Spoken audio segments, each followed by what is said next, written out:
خدا ہیں اور حضرت مریم کو بھی وہ خدا مانتے ہیں، 3 خدا مانتے ہیں.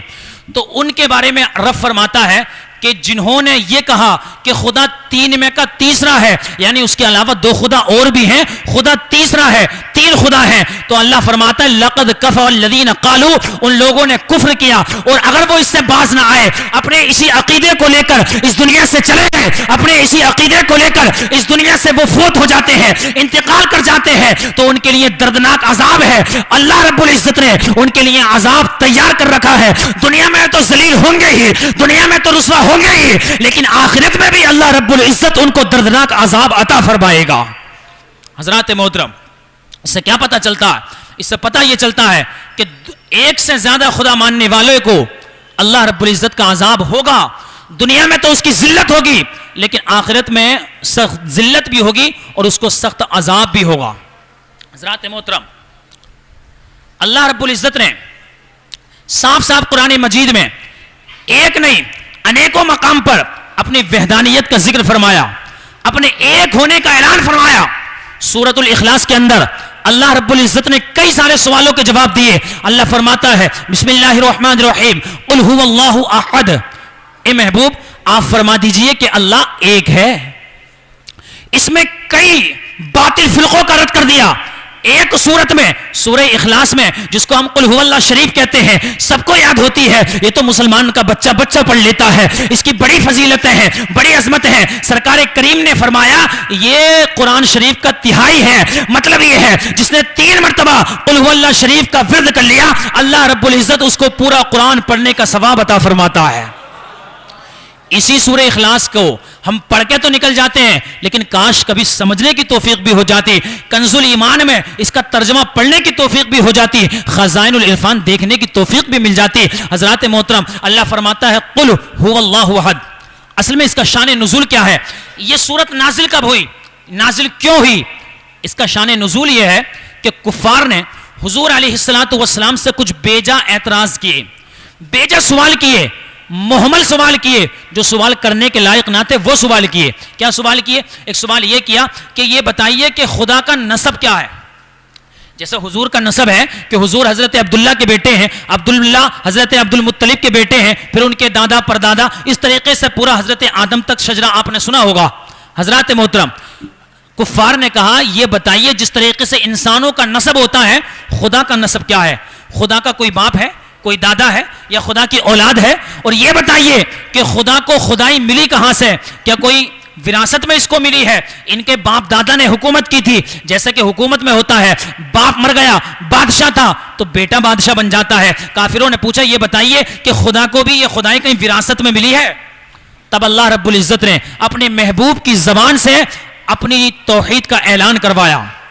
کمال کی بات یہ ہے، اللہ رب العزت، آپ نے سنا ہوگا ہم کہتے ہیں کہ الحمد سے والناس تک پورے قرآن میں اللہ رب العزت نے حضور علیہ السلام کا ذکر فرمایا ہے، حضور کی تعریف میں نازل فرمایا پورا قرآن. حضرات محترم، سورہ اخلاص میں اللہ کی توحید کا ذکر ہے. مصطفیٰ کا ذکر کہاں ہے؟ مصطفیٰ کا ذکر اس میں بھی ہے. اللہ رب العزت چاہتا تو یہ بھی کہہ دیتا هو اللہ احد، ڈائریکٹلی کہہ دیتا کہ بے شک اللہ ایک ہے، لیکن اللہ رب العزت نے ڈائریکٹلی نہیں فرمایا کہ خدا ایک ہے، بلکہ اپنے محبوب سے کہا محبوب اپنی زبان سے تم کہو کہ خدا ایک ہے.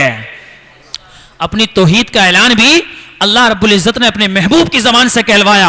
ارشاد فرمایا قل، اے رسول، اے پیارے حبیب، آپ کہو کہ خدا ایک ہے. اور وہ کیسا ایک ہے؟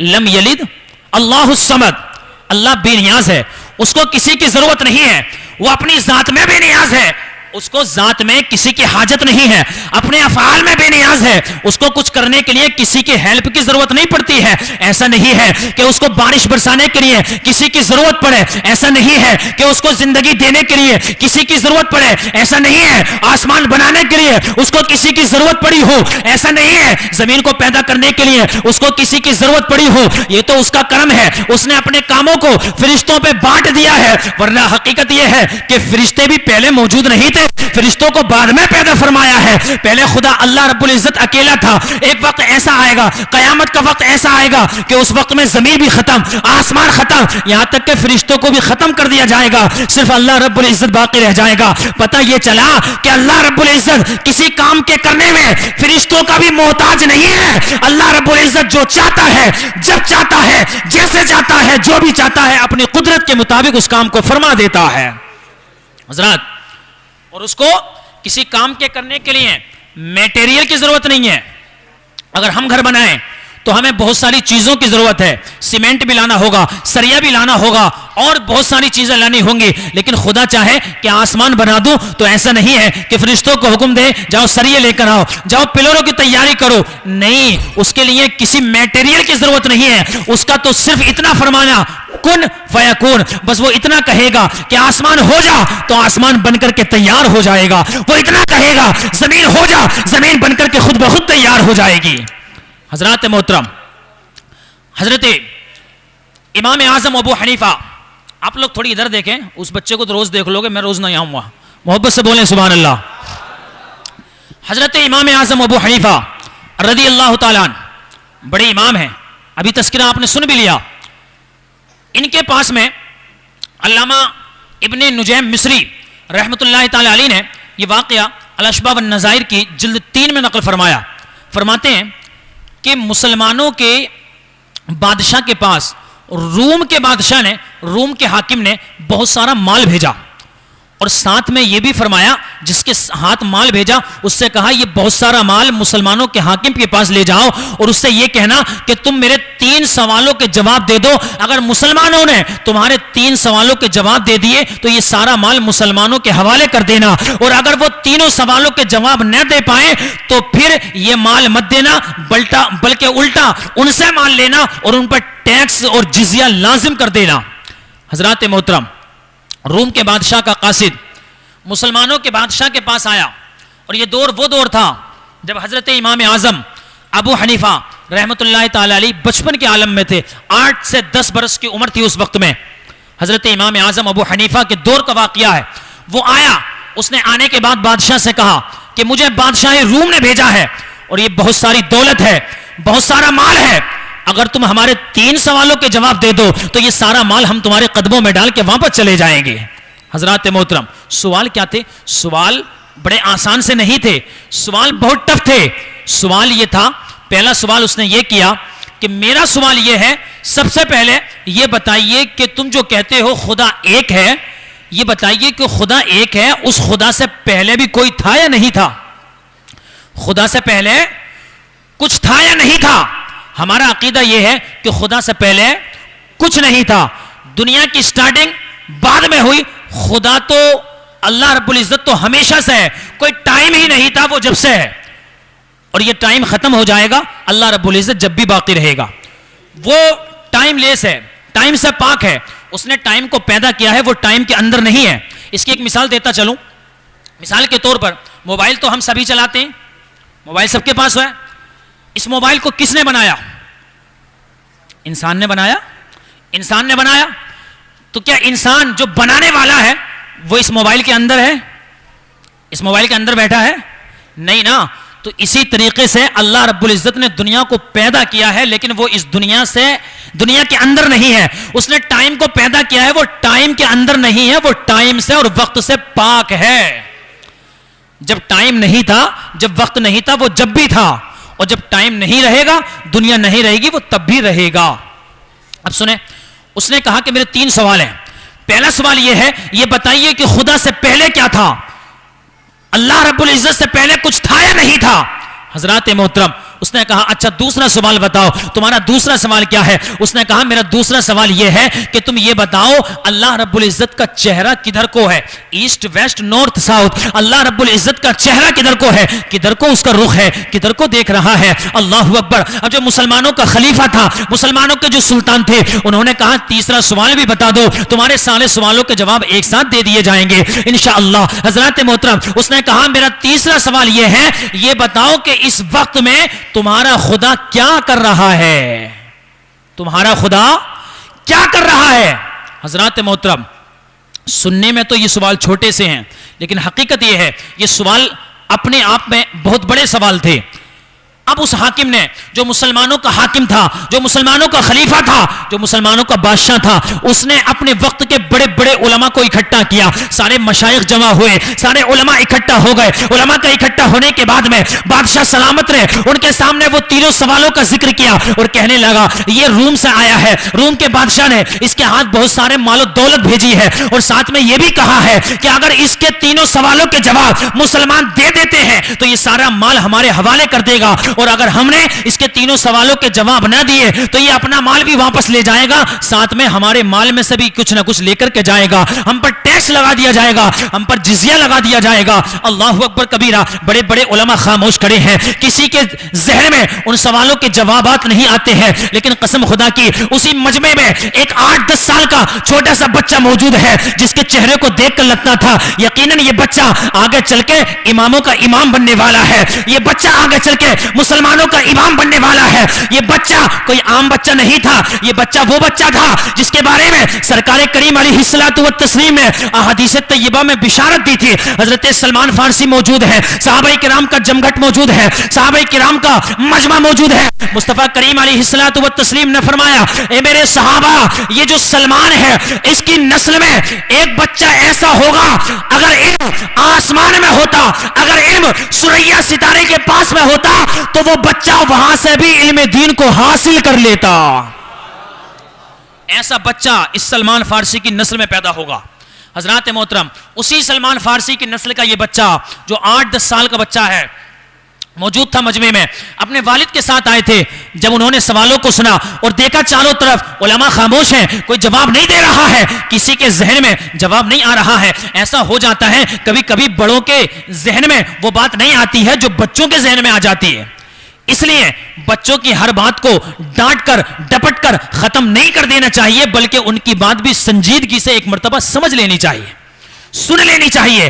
حضرات محترم, امام اعظم کھڑے ہوئے اپنے والد سے عرض کرتے ہیں ابا جان اجازت دو میں اس کے سوالوں کا جواب دے دوں. اللہ اکبر. ابا جان نے دیکھا, والد گرامی نے دیکھا, کہنے لگے بیٹا یہ بڑے بڑے وقت کے علماء, چوٹی کے علماء موجود ہیں, مشائخ موجود ہیں, علماء دین موجود ہیں, علماء دین اسلام موجود ہیں. بیٹا جب یہ جواب نہیں دے پا رہے ہیں تو کیا جواب دے گا؟ بیٹھ جا, میری طرف سے تجھ کو اجازت نہیں ہے. حضرت امام اعظم کے والد نے ان کو اجازت نہ دی, وہ بچہ بیٹھ گیا. لیکن حضرات محترم, جس کو کوئی سوال آتا ہو تو اس سے رکا نہیں جاتا ہے. کلاس میں بھی ایسا ہوتا ہے, کبھی ٹیچر کوئی ایسی بات پوچھ لے جو ہمیں یاد ہو تو پھر رکا نہیں جاتا ہے. کلاس کی بات آئی تو میں اپنے دوستوں کا ذکر کر دوں. یہ وسیم بھائی ماشاءاللہ بیٹھے ہیں, یہ ہمارے 11 اور 12 کے ساتھی ہیں. الحمدللہ ہم ساتھ پڑھے تھے کچھ دن ماشاءاللہ. آج کئی مرتبہ یہ فون بھی کر چکے ہیں کہ آج ہمارے محلے میں آ رہے ہو. اللہ پاک ان کو سلامت رکھ کے جزائے خیر عطا فرمائے. محبت سے بولیں سبحان اللہ. حضرات, تو وہ بچہ کہتا ہے ابا جان اجازت دی جائے. والد نے اجازت نہیں دی, لیکن اب اس بچے سے رکا نہ گیا. وہ بچہ دوبارہ کھڑا ہوا اور کھڑے ہونے کے بعد اب اس نے اپنے والد سے نہیں بلکہ مسلمانوں کے حاکم سے اجازت مانگی, سلطان اسلام سے اجازت مانگی, خلیفۃ المسلمین سے اجازت مانگی اور کہنے لگا خلیفہ اگر اجازت ہو تو اس کے تینوں سوالوں کے جواب ابھی چٹکیوں میں یہ بچہ دے سکتا ہے. حضرات محترم, اب ڈوبتے کو تو تنکے کا سہارا کافی ہوتا ہے. جب کسی سے جواب نہیں بن رہے تھے, بادشاہ نے سوچا ہو سکتا ہے بچہ ہے کوئی جواب دے ہی دے. سہارا مل گیا, اس نے کہا ٹھیک ہے بیٹا جواب دیجئے. اللہ اکبر. اب اس 8-10 سال کے بچے کی ذہانت تو دیکھیے, کرامت تو دیکھیے, خدا کا فضل تو دیکھیے, مصطفیٰ کی عنایت تو دیکھیے. وہ بچہ اس رومی سے کہتا ہے جو آیا تھا, جو ملحد تھا, اس سے کہتا ہے یہ بتاؤ کیا سوال تم کر رہے ہو یا میں کر رہا ہوں؟ اس نے کہا سوال تو میں کر رہا ہوں. تو بچے نے کہا جواب میں دے رہا ہوں نا؟ اس نے کہا ہاں جواب تم دے رہے ہو. تو بچے نے کہا طریقہ یہ ہے پوچھنے والا نیچے آتا ہے اور جواب دینے والا اوپر بیٹھتا ہے. سیکھنے والا نیچے بیٹھتا ہے اور سکھانے والا اوپر بیٹھتا ہے. ارے آپ بھی مسلمان ہو, ہم بھی مسلمان ہیں, لیکن یہ علماء اوپر بیٹھے ہیں. فرق کیا ہے؟ فرق یہی ہے ان کے سینوں میں اللہ کا قرآن محفوظ ہے, مصطفیٰ کی حدیثیں موجود ہیں.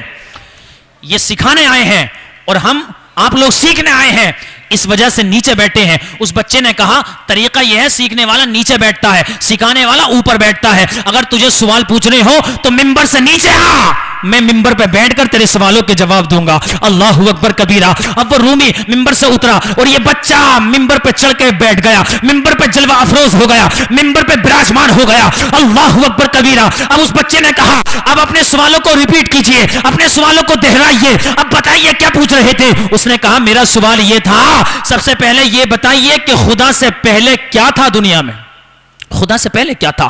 اللہ اکبر. اس بچے نے کہا اچھا اتنا سا سوال, یہ بتائیے کیا تمہیں گنتیاں یاد ہیں, کاؤنٹنگ آتی ہے, 10 تک گنتیاں یاد ہیں. اس نے کہا ہاں یاد ہے. سنائیے جلدی سے سنائیے. اب وہ رومی گنتیاں سنانے لگا, 1 2 3 4 5 6 7 8 9 10 تک اس نے گنتیاں سنائی. بچے نے کہا خبردار رک جا, اب 10 سے آگے جانے کی ضرورت نہیں ہے, تیرے گنتیاں یاد ہے مجھے پتا ہے, لیکن گنتیاں مجھے اس طریقے سے نہیں سننی ہے, مجھے گنتیاں الٹی سننی ہے. 10 سے الٹی گنتی سنا, 10 سے الٹی گنتی سنا. اب اس نے 10 سے الٹی گنتی سنانی شروع کی. 10 9 8 7 6 5 4 3 2 1. ایک پر آ کر کے رک گیا. بچے نے کہا ایک سے پہلے کیا تھا وہ بتا. نہیں سمجھے, ایک سے پہلے کیا تھا وہ بتا. وہ کہنے لگا بیٹا یہ ایک ہے, ایک سے پہلے کچھ نہیں ہے, یہ سب سے پہلی گنتی ہے, اس سے پہلے کچھ نہیں ہے, جو بھی ہوگا اس کے بعد میں ہوگا, اس سے پہلے کچھ نہیں ہے. بچے نے کہا ابے یہ تو ایک گنتی ہے, ایک گنتی ہے, عارضی ایک ہے, جب اس سے پہلے کچھ نہیں ہے تو ہمارا خدا بھی ایک ہے, اس سے پہلے بھی دنیا میں کوئی نہیں تھا. حضرات محترم, جو جواب بڑے بڑے نہ دے سکے وہ اس 8-10 سال کے چھوٹے بچے نے دے دیا. اللہ اکبر. فرمایا کہ جب اس ایک سے پہلے کچھ نہیں ہے تو ہمارا خدا بھی ایک ہے, اس سے پہلے بھی کچھ نہیں ہے. اب کہا دوسرا سوال بتائیے. اس نے کہا میرا دوسرا سوال یہ ہے, یہ بتاؤ تمہارے خدا کا چہرہ کدھر کو ہے, کون سی سمت کو ہے, کون سی جہت کو ہے. حضرات محترم, بچے نے بڑی اچھے انداز میں جواب دیا. ارشاد فرمایا یہ بتا جب تو چراغ روشن کرتا ہے تو اس چراغ کا چہرہ کدھر کو ہوتا ہے, چراغ کا چہرہ کدھر کو ہوتا ہے. چراغ نہیں سمجھو گے تم, نئے زمانے کے لوگ ہو تو اس کو سمجھ لو لائٹ کو, اس کا چہرہ کدھر ہے, کدھر ہے چراغ کا چہرہ. اس نے کہا چراغ کا چہرہ ایک طرف کو نہیں ہوتا ہے, وہ تو ایک نور ہے, ایک روشنی ہے, وہ تو ہر طرف پھیلی ہوئی ہوتی ہے. بچے نے کہا جب اس کا چہرہ, اس نور کا چہرہ جو چھوٹا سا نور ہے, چھوٹی سی روشنی ہے جس کی کوئی حقیقت بھی نہیں ہے, جب اس کا چہرہ کسی ایک طرف نہیں ہے تو میرا خدا بھی نور ہے, اور نور کا چہرہ ایک طرف نہیں ہوتا ہے بلکہ جہاں پہ وہ اللہ رب العزت وہیں پر موجود ہے, جدھر دیکھو وہی خدا موجود ہے, کوئی ایک جہت, ایک سمت, ایک طرف اس کا چہرہ نہیں ہے. حضرات محترم, اب کہا تیسرا سوال بتاؤ, تمہارا تیسرا سوال کیا تھا. اس نے کہا میرا تیسرا سوال یہ تھا, یہ بتاؤ کہ خدا اس وقت کیا کر رہا ہے, خدا اس وقت کیا کر رہا ہے. تو بچے نے کہا تجھے سمجھ میں نہیں آیا, اس کا جواب تو میں نے سب سے پہلے دے دیا تھا. وہ کہنے لگا کیسے. وہ کہنے لگا میرا خدا یہ کر رہا ہے کہ تجھ جیسا ملحد, تجھ جیسا بے دین, تجھ جیسا خدا کا منکر منبر پہ بیٹھا تھا, میرے خدا نے اتار کے نیچے ڈال دیا, اور خدا کا ماننے والا یہ 8 سال کا بچہ نیچے کھڑا تھا, اس کو نیچے سے اٹھا کر کرسی پہ بٹھا دیا. یہ کر رہا ہے میرا خدا.